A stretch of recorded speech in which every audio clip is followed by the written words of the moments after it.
We'll come back to some of the other lower league hurling results a little bit later on, but as soon as we have you here, we might as well get on to a little bit of football. And Kerry beating Armagh 12 points to 11. You were there. What was the story of the game? What stood out to you? It was a grind of a match to watch. I'll tell you that much. It was like I was at they kind of play 1 or 2 Saturday night league games every year, and it's a great old stadium. I don't know if you're ever there, like in terms of like you're really right in amongst the crowd in the press box, and there's a great atmosphere. They played Mayo last year, and it was a cracking atmosphere. The game was up and down, like it was pretty cagey. Armagh kind of wanted to launch kind of counter-attacking styles from the outset. Kicked some brilliant points in the first half, but didn't really kind of push on afterwards. Then kind of didn't probably show maybe enough ambition, I thought, when they kind of got into a 2-point lead at one stage. There was an edginess to Kerry's performance, the way they'd lost the previous week to Mayo, the fact that they hadn't beaten Donegal. If you'd lost Saturday night, it could have gone either way, really. It was kind of finely balanced for long stages. You're looking at your 2 points after 4 games, and you have to head to Omagh next weekend, you felt whatever on the pitch, you definitely understand, you detected that pressure and that kind of sense of anxiety. When Jarly O'Byrne's kicked a really good point to put Armagh 1 up with 10 minutes left, or was it maybe to bring them level, and it kind of really kind of put it up to them, They just got that little bit off the bench. I mean, quite an amazing stat. I don't think you see it too often to have both Cliffords and Sean O'Shea, none of them scored from play, And David Clifford, by his standards, I don't know, will this happen again? Definitely one was central and one was on the wing. Both you'd imagine him to stick them over the bar from frees. He dropped both short into Ethan Rafferty's hands, But he still kind of popped enough frees. And they just got enough from kind of other places. And thought it was interesting how Stephen O'Cumber was kind of a late inclusion into the team.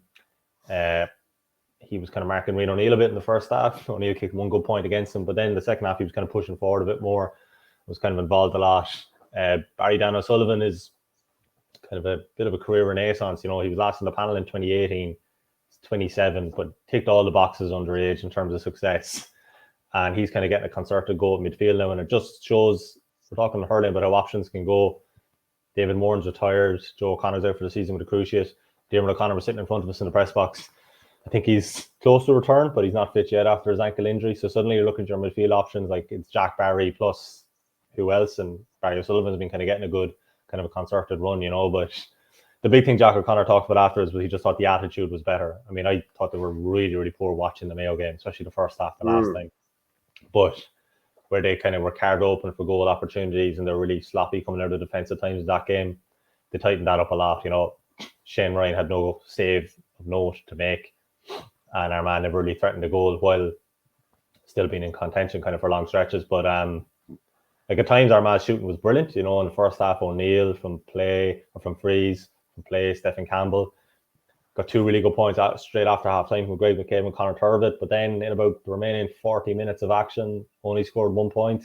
It was mad. Did you see at the very end they were up by 2, Kerry, and like the amount of kids that had come onto the pitch already, getting ready for Clifford, and some of them came on before the game started.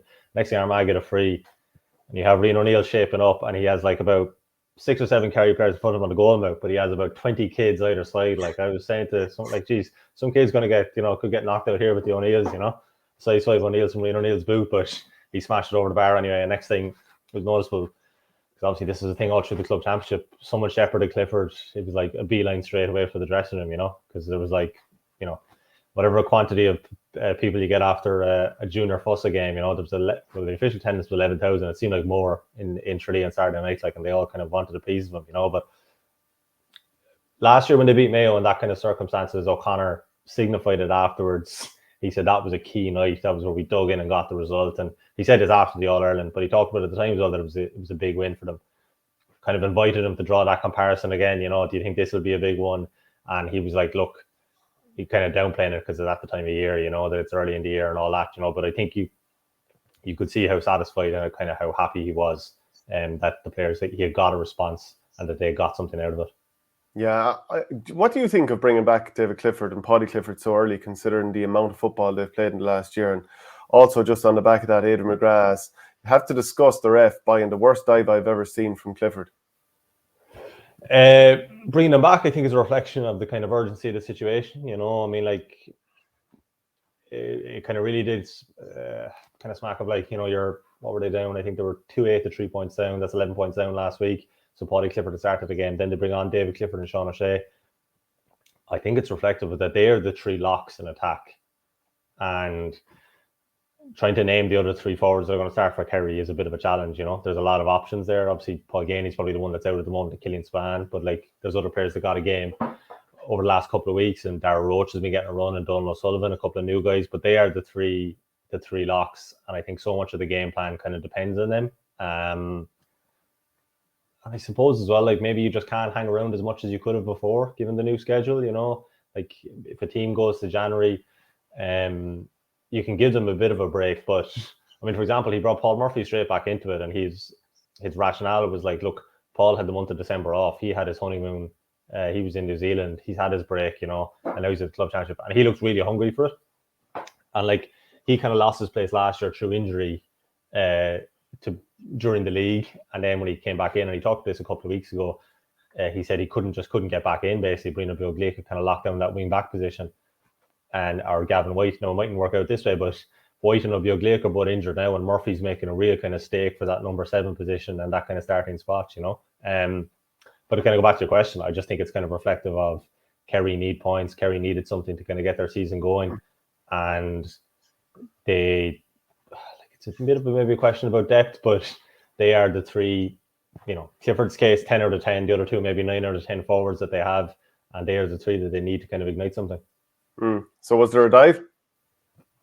So presumably this is kind of a Aidan Falker thing. I like didn't see it now, but there was kind of a big like the last 5 or 10 minutes, like I was saying, that kind of edginess that crept in amongst the crowd. There was kind of a solid start to the game from the Kerry home support point of view. They're up 3 points to 1. But then there was kind of flashpoints emerging all over the pitch towards the end of the first half. Like the Armagh crowd getting involved, the Kerry support getting involved. Clifford was fairly incensed. The linesman put that issue with him and Forker got yellow cards. I think it was magnified as well, but there was a yellow card just before that fairly incensed the home support. Ethan Rafferty was coming forward. He's brilliant to watch in full flight, when you see him in a situation like that. But I thought Jack Barry had dispossessed him by touching the ball first. The ref judged that he had they connected with the body first, and he actually gave me yellow for it. And then Rian O'Neill sucked the free over the bar, The whole thing died down a fair bit in the second half. There was no real kind of issue like that, but there was kind of 10 minutes before half time where he thought it was really kind of maybe going to kick off. But probably should mention the way Armagh tackled him. Barry McCambridge was absolutely brilliant on Clifford. Like, he just didn't buy. That Clifford makes like about 3 different runs in different directions before he then swivels and makes that yard of space. Like, he just wasn't buying any of them. Now, he had Aaron McKay kind of in close company as well, so it was kind of a double team thing. But as much as you could say it was one-on-one at times, like McCambridge was just really, really, really good on him. And it was interesting last year, I kind of wouldn't have been aware of his background, but Kieran McKeever was saying, McKeever's a guy we were looking at a lot in club. We all recognise that he is been very, very good in Armagh club football. But he said he was frustrated where he was, but we felt his conditioning wasn't at the level. So he said we put a lot of work into him between last year and in pre-season, and now he's at that level. So that was just interesting, I thought, in terms of where he's going to come from and what he's kind of done to get himself into that position.